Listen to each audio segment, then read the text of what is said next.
So it's all to play for still. I think so. Do you want to bet against us?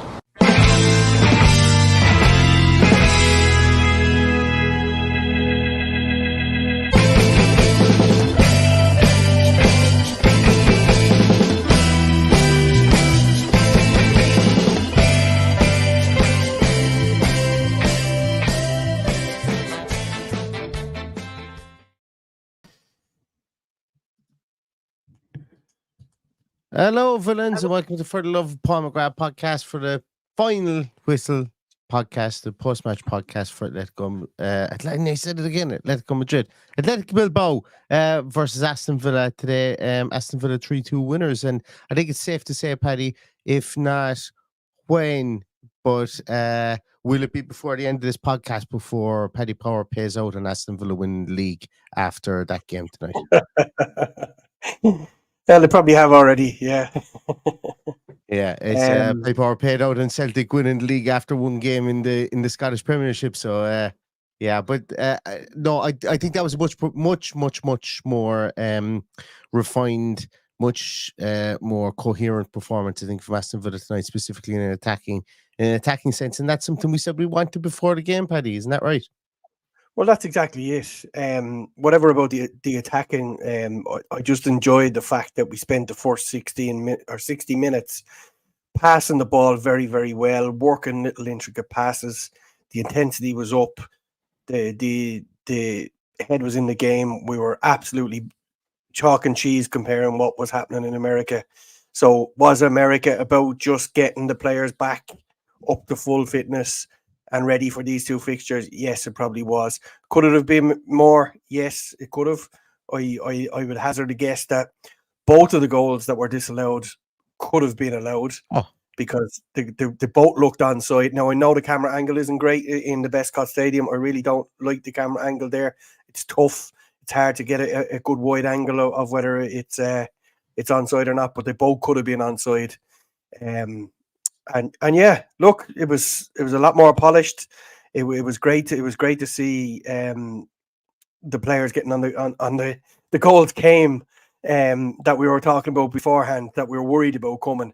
So fair play to JJ, took his goal absolutely brilliant. Great ball by Tielemans. Philogene took his goal brilliant. Well played in again by Morgan Rogers, who was also involved in the first goal, and then Cameron Archer beat the offside by running from his own half with the ball, and nearly ran from his own box. They were so high. That was ridiculous from Athletic Bilbao. I was watching it going, here, this guy must have collected 20 potato bags or something like that. That was ridiculous. Anyway, and then he held off the pull on the short, where a lot of players would have went to ground. He didn't. He continued on. Took it by the goalkeeper and finished really, really well. So, you know, you got to give credit where it's due. Running from different angles than he did the last day out, albeit a lot more solid defensive structure we were working against in America. But yeah, he did very well. Morgan Rogers did very well. There's a lot of positives. I'm reluctant to say much after the 60th minute because it got very, very fractured after all the substitutions, and that's to be expected. And I'm glad they weren't all done at once. We did 3 before the second half got underway, and then another 6 on 60 minutes. So it was always going to be a little bit different after that. Could we tighten up a little bit? Yeah, absolutely. But then again, when you change it up like that, you are going to leak a goal or two. But I think we absolutely showed, and will put a lot of negative minds at ease having watched that performance. I enjoyed it. Yeah, I enjoyed. I thought the first half we were really coherent. I thought midfield was really good. I started off. I was tweeting during the game, and I said, "You know what? I'm going to stop. And I'm just going to watch the game for what it is now." And I thought Lamar Bogart was really good. Thought he was really good at centre half. Look, he was raw. Yeah, don't get me wrong. Was he in position the whole time? No, but he was like the amount of trust that Unai Emery had in him, giving him the ball and allowing him to be that guy who put his foot in the ball. Thought Joe Gauchi was really good in the first half. Thought Amadou Onana, I'm seeing like we said it on the podcast last night about Douglas. about Douglas Luiz's replacement and stuff like that, and the team is going to be shaped differently this year because we're going to have a lot more pace. We're going to have a lot more attacking intent in the front four that we with the likes of Rodgers now fully bedded into the team with Buendia coming back with Philogene Bides and so on. I thought Onana was really good. Thought he was really good. I liked where he was. He gave them the ability to be able to play. At times in the first 15 minutes, the high press Villa had was really good. So much so that there was at times they were playing a 4-3-3.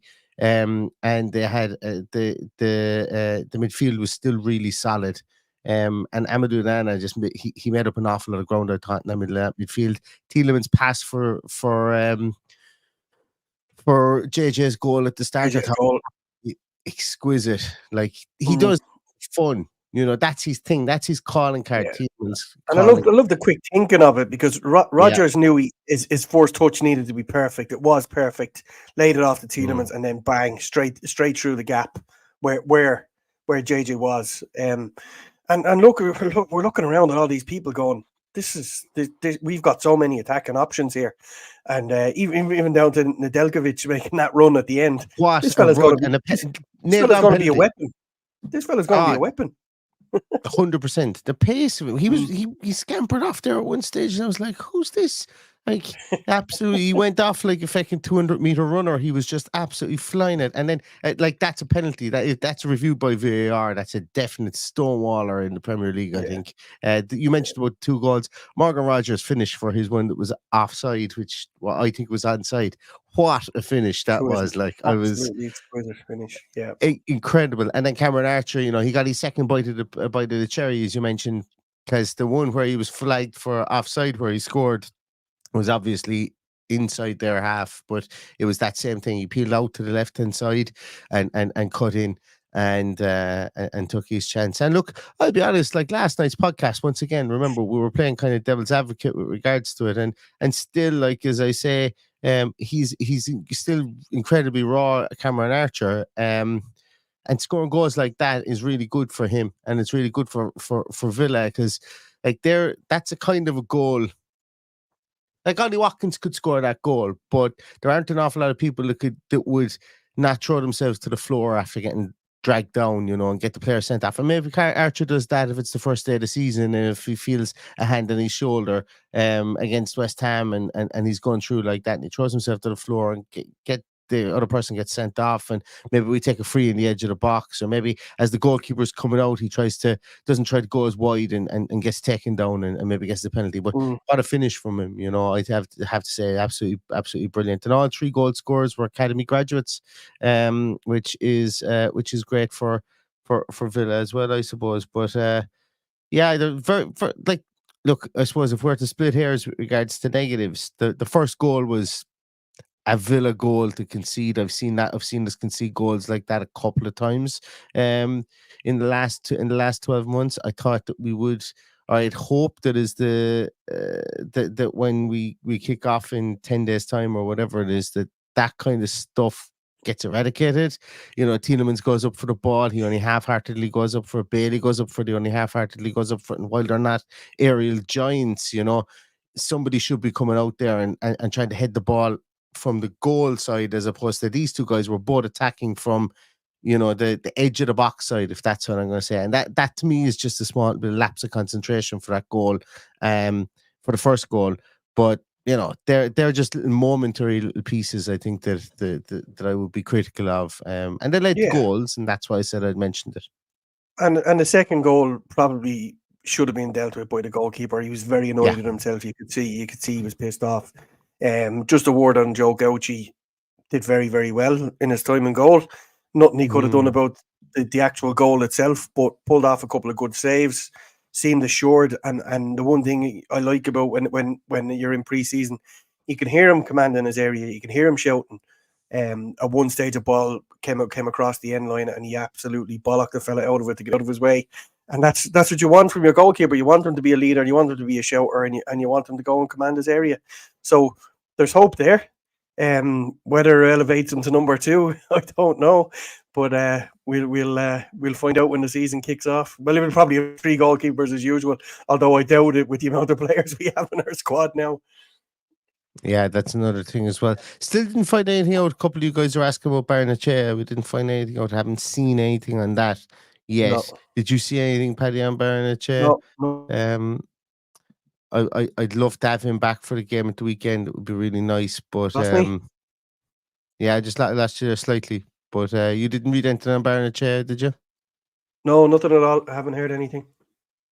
Yeah, me neither. So I think that's probably going to be asked, and it's probably going to be asked of him, or of Unai, should I say, in the coming in the coming post match if there is one in the Poundland. But yeah, it's a bit of a strange one, I suppose, with the close proximity the players can get, or the people can get to. I suppose the both those teams in Walsall, in the Bescott or Poundland, whatever it is at the minute. I thought that information would have come out by now, but I imagine that we would probably get it before we close our eyes and go to sleep this evening. I imagine there would be something on that. Maybe he's just carrying a little knock. Maybe I don't know. Who knows?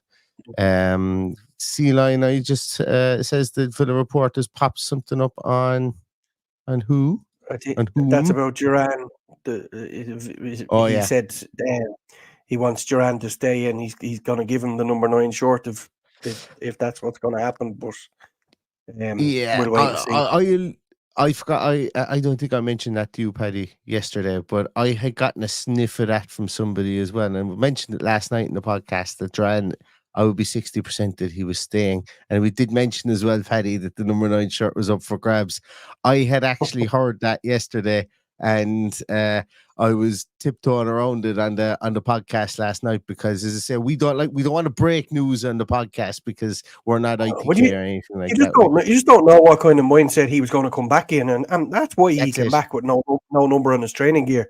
He's got to prove that he wants this now, and this is totally up to him.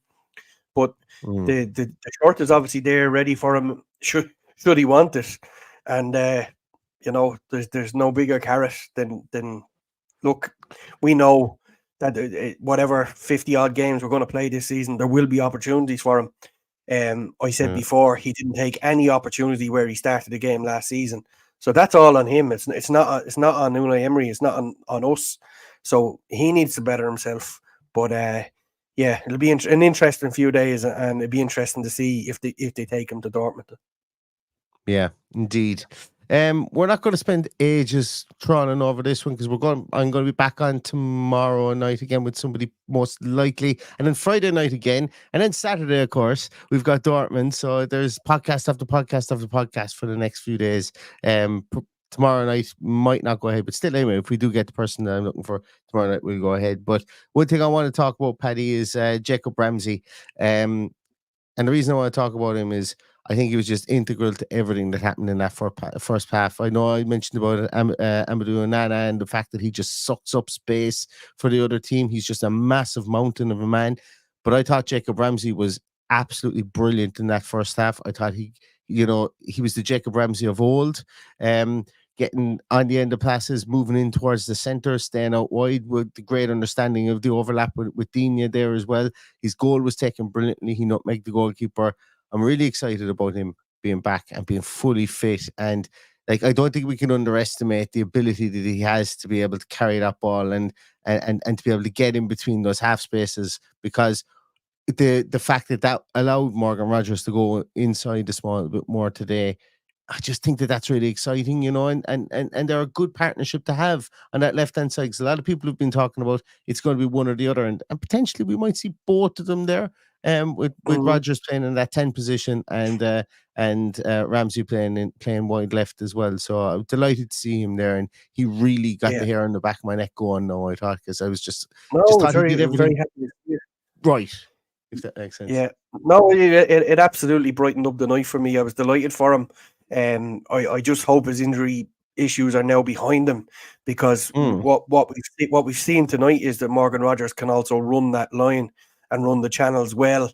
If we need to rest or touch wood, Ollie Watkins needs to sit out a few games. Hope that never happens, but we want to be dealing with a full deck. So if we've got to fit Jacob Ramsey and we can push Morgan Rogers into that position to go and push on and try and win a game or to salvage a game at any stage, that might be vital to us. So It's going to be a long season ahead, so all of these bodies are needed. So look, we just got to be thankful that he's there, and pray to God that he stays fit, because we all know what a game changer he can be, what a ball carrier he can be. And we've seen Morgan Rogers do it as well, and drop very deep to pick up the ball, and use the ball very, very well. And yeah, it's all positive. Yeah, I think so too. Yeah, as I said, we're not going to labour the discussion about this game or whatever. There was a lot of cameo performances. Bundy, I thought, was really good when he came on. But at that stage, as you say, after the 68th minute, it did get a bit just disjointed. And I know we got that goal in the end, but at that stage, it was minute in the legs territory, I think, for a lot of the players that came on. Another thing as well, yeah, Paddy, you mentioned about Joe Couch being number 2. I think that's probably nailed on now. I think it is, because I think that if Emery has a chance to move on to him, because put it this way, no matter who you're going to play, if Emery Martinez gets injured, it's going to be a step down. And I think at some stage, you don't sign somebody like Joe Gauchi if you're not going to move on to him when the time arises. And with a sub goalkeeper. Yeah, well, with a sub goalkeeper, now is probably the best time to move on to him, considering he's gotten a lot of time with Olsen being injured in this off season. I think it's kind of easier for the club to say, well, yeah, let's go. Let's move on to him now. But what happens to Olsen, I think, is something that's up for grabs in the coming week or so. But hey, there's another podcast on that anyway. I think from our point of view, the only thing we haven't seen from him was that passing of the ball, and his passing was very crisp today. It was on point. He picked out a number of ones and a number of passes in tight situations. So very happy for him. I hope he enjoyed it himself and grows and builds on it, because I think we're all in agreement that we need an upgrade on what's there. So if he's that upgrade, good luck to him. And while I wish him all the best, I hope he doesn't have to be played too often this season. And I don't mean that in a bad way, because when you've got the best goalkeeper in the world on your team, the last thing you want is for him to be missing matches. And that's as polite as I can be about it. I know, and you're right. It's like in American football. If your starting quarterback is injured, you're going to have to expect a downgrade. Now, being a Browns fan, I'm expecting a lot of people who are probably watching this back from the States to give me stick over that. But you know what I mean? That if you've got a top 32 quarterback and he's injured, the next fellow who comes in isn't going to be as good. And the same thing happens, I suppose, with goalkeepers in the Premier League as well. Specifically, if you've got a goalkeeper like Emery Martinez, no matter who you bring in, he's not going to be as good as Emery Martinez. So anyway, that's a podcast for itself in a different day and a different week, I think. But I think we're going to leave it at that, Paddy. Yeah, we're not going to labour this one. I think we're going to leave it at that. Probably be back again tomorrow with something else. And on Friday, I'll be chatting to Josh Norris. You guys will know Josh is coming on Friday to have a chat to us as well about all things Villa. And then, we've got some things lined up into next week as well. But Aston Villa 3, Athletic Bilbao 2. Villa are on winning ways in this off-season. And we look forward to Dortmund at the weekend. Anything you have to say, Paddy, before we finish up? Oh, just best wishes to Kane Kessler Hayden. The news broke just as we hung up on the team sheet tantrum. So I hope he goes well and adds to his development and comes back a better, stronger player from Preston. Good move for him. Good solid side. Good championship side. Preston. Always a good outfit for players to go on loan. So look forward to seeing what he does there. Yeah, and Charlie Kane says poor Neil looks wrecked. Charlie going on holidays with 2 kids under the age of 3 is not holidays. It's actually a form of Soviet era torture is what it is, I think. So that's why I am the way I am. I look the way I am at the moment. But hopefully a good night's sleep now is going to sort things out. But we'll see you again tomorrow. We're not going to labour it. Aston Villa back to winning ways. Thanks a million to everybody for watching, as always. Really appreciate you. And really looking forward to what we have coming up and looking forward to the season. And I hope you'll stick with us as well. So tell a friend about us as well if they don't know about us. That's the easiest way that you can help this podcast, and give us a thumbs up on your way out as well. But we will be back again tomorrow and on Friday and on Saturday. And until then, everybody stay safe, stay healthy. And all that's left to say is up the Villa. Up the Villa.